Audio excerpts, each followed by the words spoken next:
नमस्कार बच्चों, कैसे हैं आप। आपका स्वागत करता हूं मेरे YouTube चैनल में, जहां आज हम कक्षा 7 का अगला भाग पढ़ेंगे। हमने भाग 2 तक पढ़ लिया था, आज हम भाग 3 पढ़ेंगे। तो भाग 3 में हम लोग भारत में असमानता और समानता के क्या क्या आयाम है उसके विषय में जानेंगे।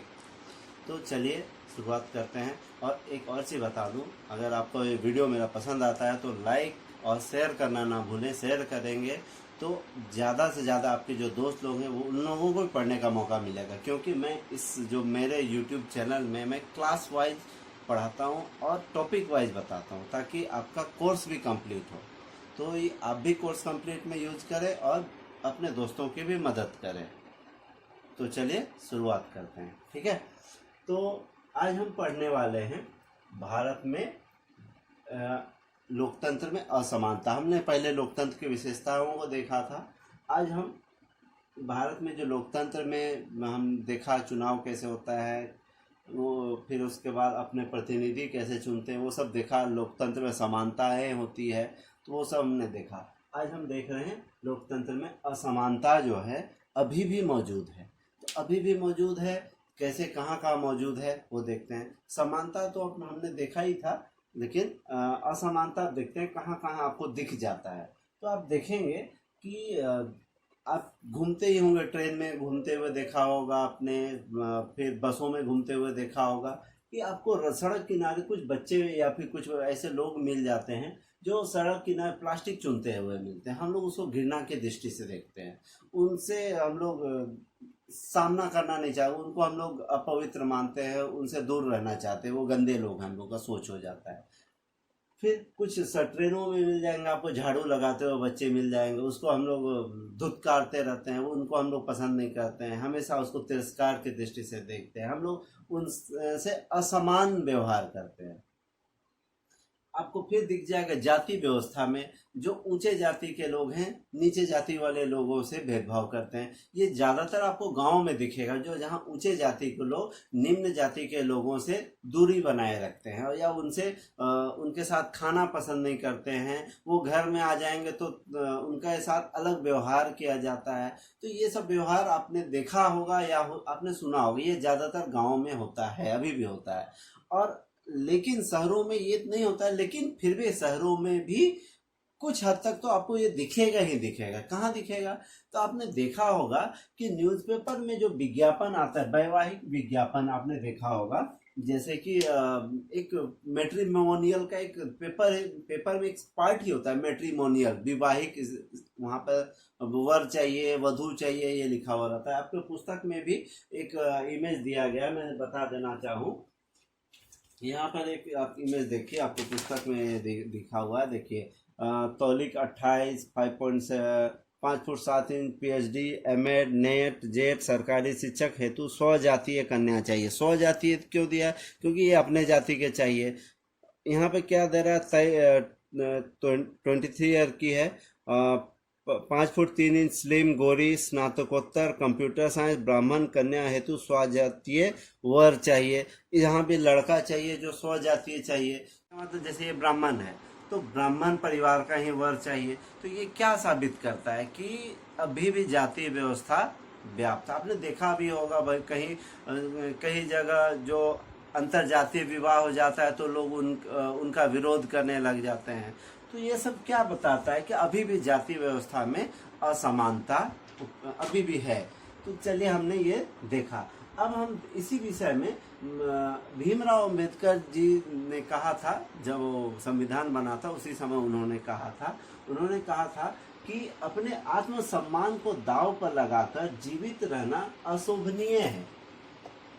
आत्मसम्मान जीवन का सबसे जरूरी हिस्सा है, इसके बिना व्यक्ति का जीवन नगण्य है। आत्मसम्मान के साथ जीवन बिताने के लिए व्यक्ति को कठिनाइयों पर विजय प्राप्त करनी होती है। केवल कठिन और निरंतर संघर्ष से ही व्यक्ति बल, विकास, विश्वास और मान्यता प्राप्त कर सकता है। तो इनके कहने का अर्थ यह है कि लोगों का आत्मसम्मान को दांव पर लगा कर जीवित नहीं रहना चाहिए। आत्मसम्मान सबसे ऊपर। आत्मसम्मान के बिना व्यक्ति का जीवन नगण्य है। यहाँ पे साफ साफ उन्हें इसके बिना व्यक्ति का जीवन नगन है, यानी आत्मसम्मान होना बहुत ज़रूरी है। पहले के ज़माने में जब हम लोग गुलाम थे, या जब पहले में ये जाति व्यवस्था बहुत ज़्यादा हद तक समाज में लागू थी, तो उस समय निम्न जाति के लोगों को बहुत परेशान किया जाता था, उनके आत्मसम्मान को हमेशा ठेस पहुंचाया जाता था। तो उसी के खिलाफ भीमराव अंबेडकर जी ने कहा था, और संविधान में बहुत सारे सुधार लेके आए ताकि ये जो असमानता है ये खत्म हो जाए। तो इसी विषय में आपने एक मूवी देखा होगा, वहाँ पे जैसे गरिमा की बात की गई है। आत्मसम्मान गरिमा से ही संबंधित है।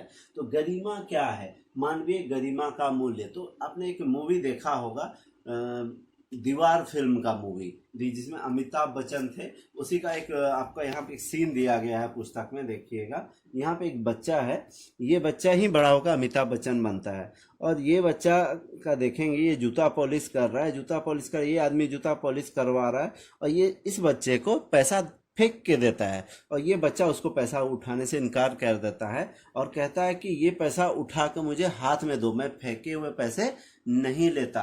तो क्यों कहा इसने ऐसा? क्योंकि ये फेंके हुए पैसे को उठाना अपना गरिमा का हनन मानता है। तो गरिमा मतलब क्या होता है? जब लोगों के साथ किसी कारण से असमानता व्यवहार किया जाता है तो उसके गरिमा को ठेस पहुंचती है तथा उसके आत्मसम्मान में कमी आ सकती है। तो गरिमा मतलब हमारा इज्जत। तो जब कोई हमारे आत्मसम्मान को ठेस पहुंचाता है, यानी वो हमारे गरिमा को भी ठेस पहुंचा रहा है। तो इस सीन में ये दिखाया गया है। तो आत्मसम्मान होना हर व्यक्ति के लिए बहुत ही ज़रूरी है। तो इसलिए किसी को असमान दृष्टि से नहीं देखना चाहिए। तो हम ये जाने। अब इसी के लिए संविधान में कुछ प्रावधान है, तो इनमें से एक प्रावधान का यहाँ पे वर्णन किया गया है। तो जो प्रावधान है संविधान के अनुच्छेद 15 में समानता का प्रावधान किया गया है। तो यहाँ क्या क्या बताया गया है? यहाँ पर बताया गया है कि राज्य किसी नागरिक के विरुद्ध केवल धर्म, मूल वंश, जाति, लिंग, जन्मस्थान या इनमें से किसी के भी आधार पर विभेद नहीं करेगा, यानी भेदभाव नहीं करेगा। धर्म यानी किसी भी धर्म का हो, सबको बराबर अधिकार है। किसी भी मूल का हो, किसी भी वंश का हो, किसी भी जाति का हो, किसी भी लिंग का, पुरुष हो महिला हो, या फिर जन्म स्थान हो, उसने कहीं भारत आधार पर किसी से भेदभाव नहीं किया जाएगा। तो ये प्रावधान है। दूसरा प्रावधान है, कोई भी नागरिक केवल धर्म, मूल वंश, जाति, लिंग, जन्मस्थान या किसी एक के आधार पर उसके दो भाग किए गए हैं। दुकान, सार्वजनिक भोजनालय, होटल, सार्वजनिक मनोरंजन के स्थान में प्रवेश कर सकता है। तो यहाँ के बताया गया है किसी भी धर्म, मूल वंश, जाति, लिंग या जन्मस्थान के आधार पर कोई कहीं भी जा सकता है। कोई भी किसी को रोक नहीं सकता है कि आप यहाँ मत जाओ, वहाँ जाओ। जाति और इन सब के आधार पर किसी के साथ विभेद नहीं किया जा सकता है। सार्वजनिक स्थान पर वो आसानी से जा सकते हैं। वही अगला भी बताया गया, राज्य द्वारा पोषित कोई भी स्थान है, सार्वजनिक स्थान हो, चाहे रेलवे स्टेशन हो, बस स्टैंड हो, पार्क हो, या जितने भी मनोरंजन के स्थान हो, वहाँ किसी भी जाति के लोगों को जाने का अधिकार, मंदिर में प्रवेश करने का अधिकार दिया गया। तो ये क्या है? ये समानता के लिए प्रावधान किया गया जो अनुच्छेद 15 में बताया गया है। तो ये सारा संविधान में बताया गया है। तो ये अभी कठोर कानून है। आपने जाना भी होगा कि निम्न जाति को जाति सूचक शब्द भी इस्तेमाल नहीं कर सकते, ये एक अपराध है। आप ये जानते होंगे, अगर किसी निम्न जाति को अगर हम जाति सूचक शब्द इस्तेमाल करते हैं तो सजा का भी प्रावधान है हमारे संविधान में। तो ये सब क्या बताता है कि ये असमानता के खिलाफ हमारे संविधान में बहुत सारे प्रावधान किए गए हैं। तो इतना है, लेकिन फिर भी अभी असमानता है। ठीक है, तो ये इतना हमने आज के पार्ट में जाना। नेक्स्ट पार्ट में हम अब इसका अगला भाग देखेंगे, जिसमें हम लोग देखेंगे बाल संसद के विषय में जानेंगे, और अन्य लोकतंत्र में कैसे कैसे समानता आया वो उसके विषय में भी हम लोग जानेंगे। तो आज का पार्ट अगर आपको पसंद आया हो तो लाइक करें, शेयर करें और सब्सक्राइब करना ना भूलें। धन्यवाद।